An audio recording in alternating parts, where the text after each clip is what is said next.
Next మన రాష్ట్రంలో మొత్తం 2025 ఓటర్ లిస్టు ప్రకారం పోయిన సంవత్సరం ఓటర్ లిస్టు ప్రకారం 3.39 కోట్ల ఓట్లు ఉన్నాయి.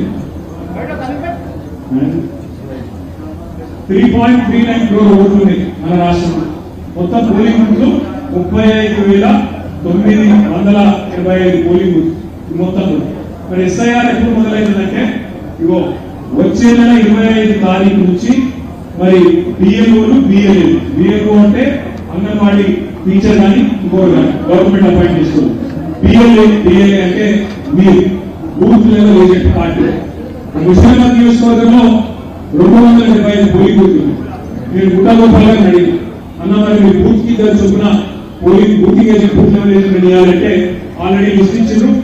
దాని ప్రకారం మరి మన బిఎల్ఏ మన ఆఫీసర్లు బిఎల్ఓ కలిసి జూన్ 25 నుంచి జూలై 24 దాకా నెల రోజుల పాటు ఇల్లు తిరుగుతారు, గల్లీ తిరుగుతారు.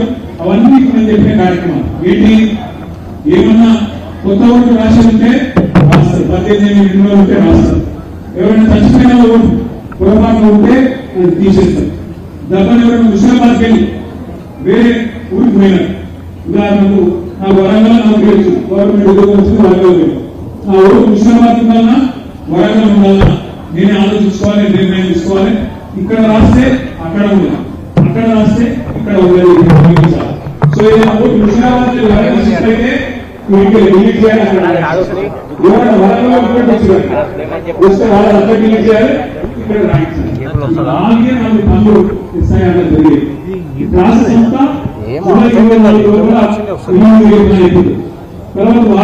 తర్వాత ఒక లిస్టు ఎవరెవరు ఓటర్లు ఏంటి అనేది మేము గుర్తించిన వాళ్ళు ఎవరనేది 31 జూలైకి ఫైనల్ లిస్ట్ పబ్లిష్ అయ్యారు. అయితే 31 జూలై లిస్ట్ డ్రాఫ్ట్ మాత్రమే.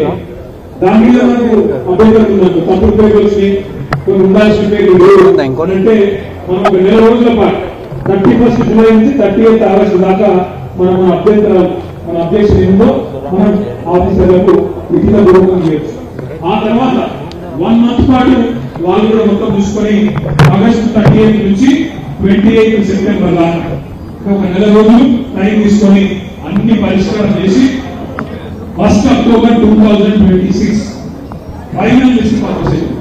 ఇది చాలా ఇంపార్టెంట్. ఎందుకంటే ఏ లిస్టుతో రేపు మనం కార్పొరేషన్ కొట్లాడుకుంటాము. జిహెచ్ఎంసీలో రేపటి రోజున ఏ ఓటర్ లిస్టుతో మరి ఎలక్షన్ ఉంటుంది.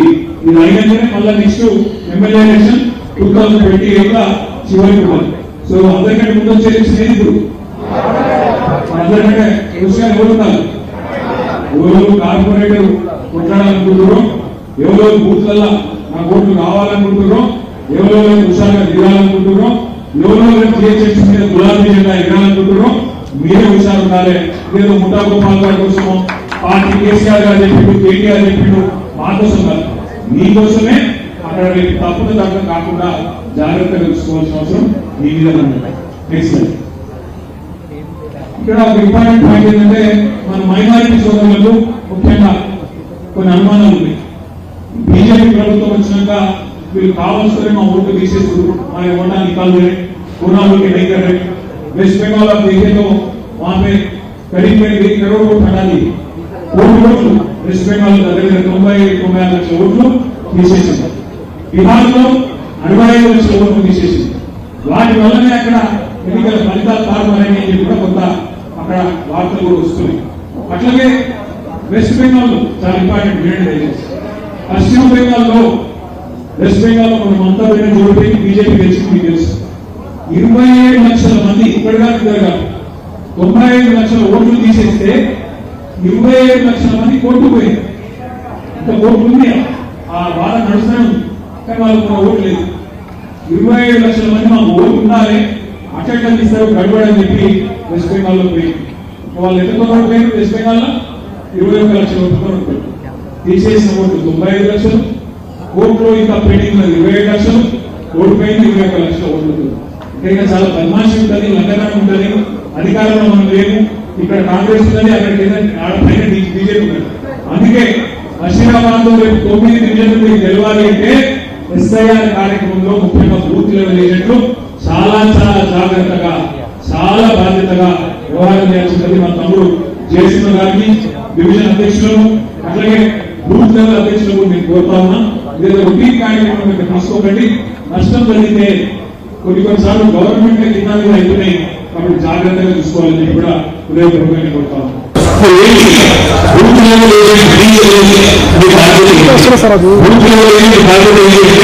ముందుగా ఆ బియ్యంలో వాళ్ళతో కలిసి ఓటర్ డివిజన్ అయినా ఓటర్ అడిషన్ అయినా మైగ్రేషన్ అయినా కానీ ఫామ్స్ చూసుకోవాలి. 17 ఏళ్ళు నిండిన వాళ్ళందరినీ కూడా కంపల్సరీ జాగ్రత్తలు చూపించాలి. చూసుకోవాలి.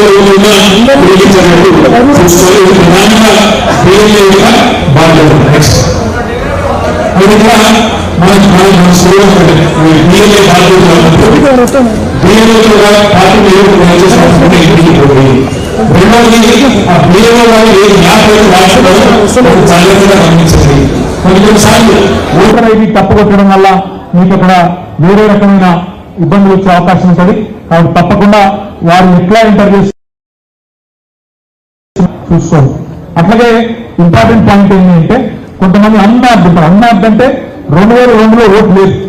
ఆ రోజు ఎస్ఐఆర్ జరిగినప్పుడు 2002లో అక్కడ ఓటర్ లేదు. ఆయన అన్మ్యాప్డ్ ఓటర్. ఆయనది కొన్ని ఫామ్స్ ఇవ్వాలి, వెంటనే బిఎల్ఓకు సబ్మిట్ చేయాలి. ఏమన్నా తప్పు ఉంటే అప్పుడప్పుడు పేరు తప్పు పడుతుంది, అప్పుడప్పుడు వయసు తప్పు పడుతుంది, అడ్రస్ తప్పు పడుతుంది, లేదా మగ ఆడ అని రాస్తారు, ఆడ మగ అని రాస్తారు. కాబట్టి అట్లాంటి ఏమి లేకుండా, ఎందుకంటే ఇక్కడ తప్పు పడితే మళ్ళీ రేపు పోలింగ్ బూత్ కాడికి పోయినప్పుడు ఓటు ఏం లేదు. కాబట్టి చాలా జాగ్రత్తగా చూసుకోవాలి. లాస్ట్ది ఇంపార్టెంట్ ఇది. ఎవరైతే ఇప్పుడు మన జూబ్లీ సెలక్షన్ మీరు చూసినారు, మీరు అందరూ కూడా వచ్చి సేట్పేట్ల బాగా కష్టపడ్డారు, మెజారిటీ కూడా తీసుకొచ్చారు మున్సిపల్ కాన్స్టిట్యూన్సీ కార్యకర్తలు. కానీ మీ అందరికీ జూబ్లీస్ కాంగ్రెస్ ఎక్కడ చేసింది 2 రోజుల ముందు దాకా మనం ఉండమల్లేదా కాంగ్రెస్ లో చెప్తారు, మీరు చెప్తారు ఆవిడ వయసులో నాకు లగ్గాలలో ఆడాయిడ వాళ్ళే చెప్తారు. అన్న 2 రోజుల ముందు దాకా మీరే ఉన్నారు, తర్వాత నాగా ఉంది అన్నారు. ఏం చేశారు 2 రోజులు నాటికంటే ఏం చేయాలని ఒక దేశం అన్నారు. ఏం చేశారో మీకు కూడా తెలుసు. ఏం చేశారంటే దొంగ ఓటు 12-15 వేల దొంగ ఓటు రాయించింది. ఈసారి వాళ్ళ ఆటలు సాగొద్దు అంటే ఒక్కొక్క ఓటు దొంగ ఓటు, డూప్లికేట్ ఓట్లు ఇవన్నీ కూడా తొలగించేటట్టుగా మనం చూసుకోవాల్సిన బాధ్యత మన మీద ఉంది. జూబ్లీ హిల్స్ లో వారు గెలిచిన కాంగ్రెస్ ఎమ్మెల్యే వాళ్ళ సొంత అన్నకే ఇంట్లో 2వ ఓటు ఉన్నాయి. అది మనం ఎక్స్పోజ్ చేసాం. 2 ఓట్లు ఉన్నాయి, ఒకటే ఇంట్లో 42 ఓట్లు ఉన్నాయంటే కూడా ఎలక్షన్ ఆఫీసర్ ఏమన్నాడంటే ఇప్పుడు చెప్తే ఇట్లా మీరు ముందే చెప్పాలిగా, ఇప్పుడు చెప్తే నేనేం చేయాలి, ఎలక్షన్ స్టార్ట్ అయిపోయింది, ఇవాళ ఓటేసే అధికారం ఉంటుందని చెప్పి తప్పించుకున్నాడు. కోర్టు కూడా మేమేం చేయలేము అని. అందుకే ఎస్ఐఆర్ ఎందుకు ఇంపార్టెంట్ అంటే మీరు బిఎల్ఏ కనుక జాగ్రత్తగా ఉంటే తప్పకుండా మనకు ఓటర్ లిస్ట్ కనుక తప్పుల తరగ లేకుండా ఉంటే, దొంగ ఓట్లు లేకుండా ఉంటే వాళ్ళ ఆటలు సాగవు. నిజాయితీగా అర్హులైన వాళ్ళు ఓట్లు వేస్తే మళ్ళా గులాబీ జెండాని గెలుస్తుంది, మళ్ళా కేసీఆర్ గారే తిరిగి వస్తుంది. మనకు తెలుసు. ఎస్ఐఆర్ మీకు ఇంపార్టెంట్, ఇది గుర్తుపెట్టుకోండి. ఎస్ఐఆర్ అనేది రేపు మీ మెజారిటీ నిర్ణయిస్తుంది మీరు కరెక్ట్ గా చేస్తే. ఎందుకంటే వాళ్ళు ఎన్ని కథలు పడ్డా కాంగ్రెస్ వాళ్ళు, బీజేపీ వాళ్ళు, మీరు కరెక్ట్గా ఉంటే, మీరు జాగ్రత్తగా ఉంటే రేపు కార్పొరేషన్ ఎన్నికల్లో చాలాసార్లు చూస్తుంటాం మనం. కార్పొరేషన్ ఎన్నికల్లో 9 ఓట్లతో ఉంది, 50 ఓట్లతో ఉంది అని చెప్తుంటారు. 1 ఓటుతో ఉంది మున్సిపల్ ఎలక్షన్ లా అని చెప్తుంటారు. ఒక్కొక్క ఓటు ఇంపార్టెంట్ కాబట్టి గెలిచినా కూడా మీ మెజారిటీని నిర్ణయించేది ఎస్ఐఆర్ కాబట్టి చాలా జాగ్రత్తగా చూసుకోవాలి. మరి ఎవరు ఎక్కువ ఓట్లు మరి ఎవరైనా కింద చేసే అవకాశం ఎవరికి ఉంటుందంటే ఎవరైతే 18 to 43 ఉన్నారో 2022లో కొంతమంది పేరు ఉండకపోవచ్చు, వాళ్ళని మ్యాపింగ్ సరిగ్గా చేసుకోవాలి. 2022 లిస్ట్ కొంతమంది వేరే జాగాలకి హైదరాబాద్ వచ్చిన వాళ్ళు ఉంటారు, వాళ్ళ మ్యాపింగ్ సరిగ్గా చేసుకోవాలి. ఇక్కడ కొన్నిసార్లు బూత్లలో ఓట్లు గల్లంతైతే స్పెల్లింగ్లు కూడా తేడా ఉంటాయి. ఉదాహరణకు జయసింహాన్ ఉంటే జయసింహ కలిపి రాస్తే ఒక పేరు ఉంటుంది, జై పక్కకు గ్యాప్ ఇచ్చి సింహాన్ రాస్తే ఇంకో పేరు ఉంటుంది. అది కంప్యూటర్ తెలియదు. అట్లా చిన్న చిన్న స్పెల్లింగ్ తేడాలతో కూడా అక్కడక్కడ ఇబ్బంది జరుగుతుంది. కాబట్టి చాలా జాగ్రత్తగా బూత్ లెవెల్ ఏజెంట్లు మీకు ఒక ఏం చేస్తున్నామంటే మీ అందరికీ ఇప్పుడు నేను చెప్పడం మాత్రమే కాకుండా మీ అందరికీ ఈ బూత్ లెవెల్ ఏజెంట్లకు ఈ కాగితాలు కూడా ఇచ్చిన మీకు ఇచ్చిన ఉండొచ్చు, చూసుకోండి ఒకసారి. ఇంటికి పోగానే మంచి అర్రల భద్రంగా దాచిపెట్టి సభకుడు అంతే కదా. ఇంటికి పోగానే అట్లా ఇది అవతల వాడేసి అది ఇతల వాడేసి మళ్ళీ పూలు పోసి బయట పడేది సభలు దగ్గర అని ఏం రాసిండ్రు, ఏమిటి, మీ బాధ్యత ఏంది, ఎవరు చూసుకోండి. చదవండి. Next life. ఇక్కడ ఓటు రాయించాలి, కొత్తగా 18 ఏళ్ళు నిండిన వాళ్ళందరికీ ఓటు రాయించాలంటే ఏముండాలి అంటే ఈ 13 ఐడెంటిటీ కార్డులో ఏదున్నా సరిపోతుంది.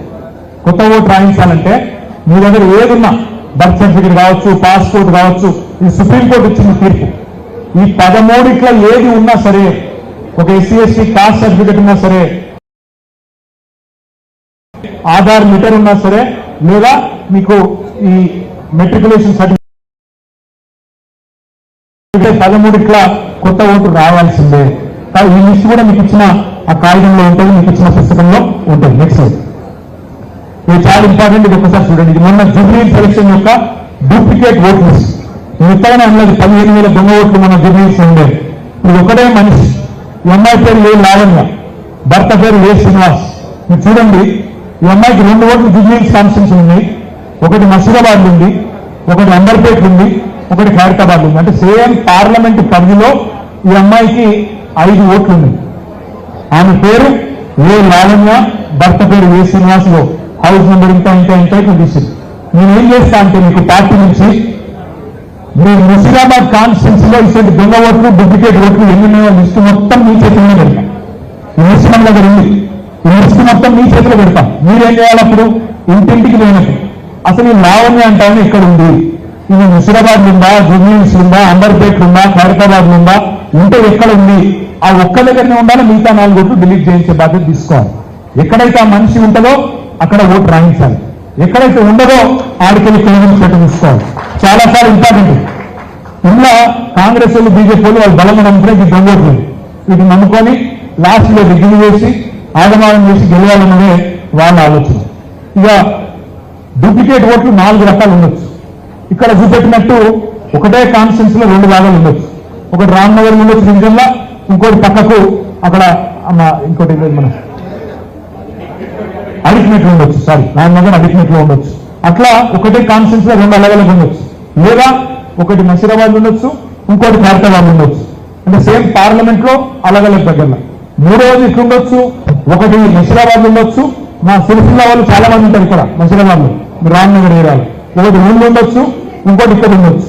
ఈ 4వది ఒకటి ఆంధ్రాలో ఉండొచ్చు, ఇంకోటి తెలంగాణలో ఉండొచ్చు.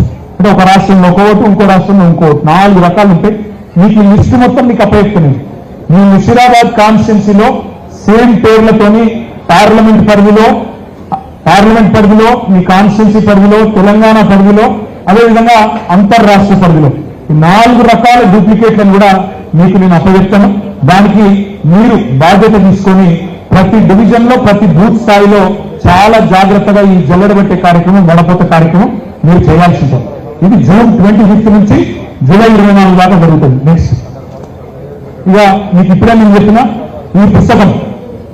ఈ పుస్తకంలో మీకు కావాల్సిన అన్ని DLA work book, DLA hand book ఇస్తాం. దీంతో పాటు డిఎల్ఏ వర్క్ బుక్ అనేది ఇంకోటి ఇస్తాం. 2 ఇస్తాం. వర్క్ బుక్లో ఏముంటుంది? ఓటర్ లిస్ట్ ఉంటుంది. మీ పరిధిలో 1000 ఓట్లు ఉంటాయి కదా బూత్ పరిధిలో. ఆ 1000 ఓట్లల్లో ఎన్ని చచ్చిపోయిన ఓట్లు ఉండొచ్చు, ఎన్ని షిఫ్ట్ అయిన ఓట్లు ఉండొచ్చు, ఎన్ని మరి డూప్లికేట్ ఓట్లు ఉండొచ్చు, అవన్నీ కూడా అన్న రాయాలి. ఇక ఈ హ్యాండ్ బుక్ ఏమో మీకు సంపూర్ణమైన అవగాహన కోసం మీకు ఇస్తా ఉన్నాం. దీంతో పాటు మీకు ఎక్కడన్నా ఇబ్బంది ఉంటే వెంటనే మీ కాన్స్టిట్యూన్సీ ఇన్ఛార్జ్ మీ ఎమ్మెల్యే గారికి కానీ, పార్టీ లీడర్స్ కానీ మీరు చెప్పినట్టయితే అర్హుల ఓటు ఒక్కటి కూడా పోవద్దు. ఆ బ్యాగ్ చెప్తాను, మీ తమ్ముడు బ్యాగ్ అర్హుల ఓటు జయసింహ ఏం చెప్తున్నాడంటే అర్హుల ఓటు పోవద్దు, దొంగ ఓటు ఉండదు. అర్హుల ఓటు పోవద్దు, దొంగ ఓటు ఉండదు. ఇది నిజంగా చెప్పాలంటే ఎలక్షన్ కమిషన్ చేయాల్సిన పని మనం చేస్తున్నాం వాళ్ళ కోసం. ఎందుకంటే నిజాయితీగా కొట్లాడినా ఎలక్షన్ మనమే గెలుస్తాం కాబట్టి ఆ ధైర్యంతోనే అర్హుల ఓటు ఒక్కటి పోవద్దు. ఆయన మైనారిటీ ఆ మెజారిటీ కాదు. అర్హుడైతే వాళ్ళకి అర్హత ఉంటే ఖచ్చితంగా ఓటు ఉండాలి. కిసీ भी हाल में किसी एक का भी वोट नहीं जाना चाहिए.